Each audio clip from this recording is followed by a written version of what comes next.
Diario de la desescalada. Martes 19 de mayo de 2020. San Francisco Coll, San Urbano I, San Celestino V, San Ibón. Martes sexto de Pascua. Malas noticias. La fe en la ciencia bajo mínimos. Algunos pensaban que iba a ser la religión la más perjudicada por la crisis. El cierre de templos, la prohibición de las manifestaciones de religiosidad popular, la actitud en algunas ocasiones demasiado complaciente con el poder o medrosa en algunas autoridades eclesiásticas han podido debilitar la fe de los más débiles. Sin embargo, este arrinconamiento de la fe en el cajón de las actividades no esenciales se ha visto compensado por la pujanza de miles de pequeñas iglesias domésticas, por la pervivencia en la fe en las redes sociales y por el testimonio en la atención a los enfermos y afectados. La fe en la ciencia, en cambio, está en sus horas más bajas. La percepción general, con cada nueva noticia, es que los científicos están dando palos de ciego.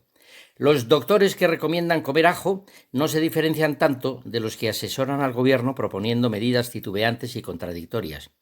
Ni conocen el origen de la pandemia, ni saben determinar con exactitud los remedios, ni pueden ofrecer seguridades de cara al futuro. Ahora mismo se cree que el virus ya circulaba en China en octubre. En cuanto al periodo de incubación sin síntomas, ahora dicen que es de 4 días y no de 10, como se pensaba.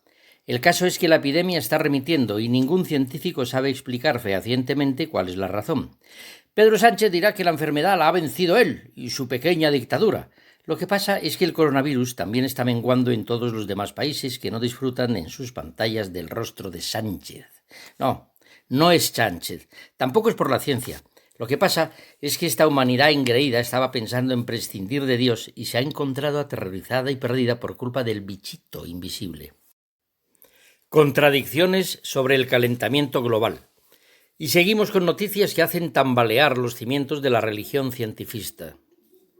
Ahora que ya estábamos convencidos, gracias a Greta Thunberg y a los gretinos, de que había que frenar como fuera el calentamiento terrestre, aparecen unos científicos de la NASA para advertirnos de que el Sol se debilita y podría originar periodos de mucho frío.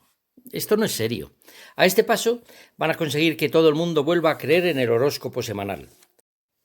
A pesar de todo esto, los políticos españoles que carecen de la imaginación y la agilidad mental necesarias para un mundo tan cambiante, están preparando el anteproyecto de ley de cambio climático y podrían aprobarlo en el Consejo de Ministros de hoy martes.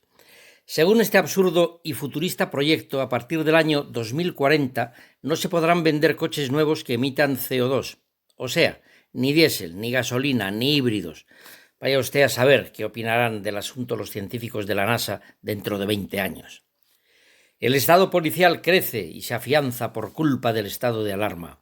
A modo de ejemplo, pues no es el único, mencionaremos el caso de un vídeo que está circulando con profusión estos días y que muestra a varios agentes de policía entrando en un domicilio particular sin orden judicial, cometiendo claro abuso de autoridad y resistiéndose a irse, amenazando, incluso impidiendo el cierre de la puerta con el pie. En un Estado de Derecho de verdad, esos agentes estarían suspendidos y tendría que actuar la Fiscalía de oficio, pues estamos hablando de varios delitos graves cometidos por agentes. El problema es que algunos sindicatos policiales, lejos de condenar estas irregularidades, ya han amenazado con presentarse como acusación particular contra los jóvenes que fueron víctimas de este atropello. Todo parece indicar que en este momento los políticos necesitan contar con este tipo de policía, un cuerpo que no cuestione ninguna de las medidas represivas dictadas con la excusa de la emergencia sanitaria, pero que en realidad ocultan un experimento social que nos aproxima a lo que sería una neodictadura progre. Buenas noticias. Más y más protestas. Se trata de manifestaciones pacíficas contenidas a partidistas y solidarias. Su único mensaje es la exigencia de libertad y un grito de dignidad contra el mal gobierno. Nada que ver con las algaradas separatistas o con las de los llamados antisistemas.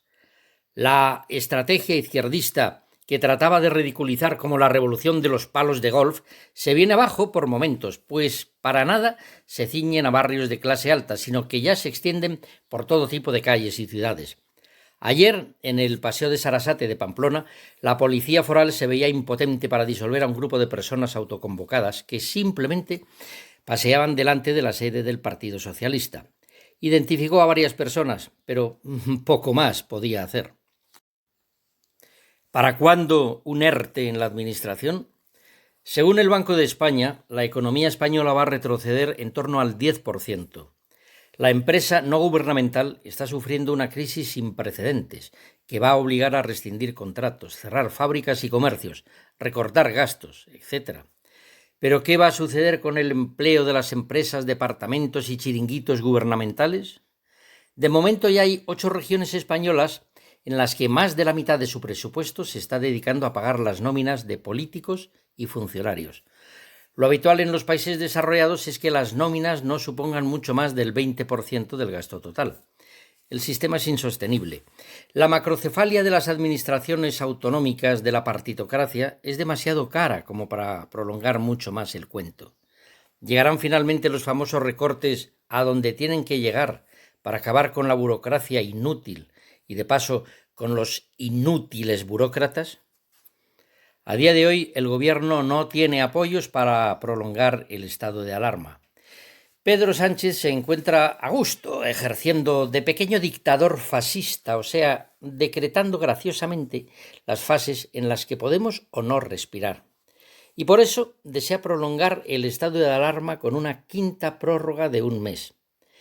En este momento, Ciudadanos parece que se va a negar. El PNV tiene grandes dudas y los separatistas catalanistas anticatalanes dicen que no apoyarán nada que suponga mantener un mando único para toda España. Así las cosas, a Sánchez e Iglesias no le salen las cuentas. Y el humor que no falte.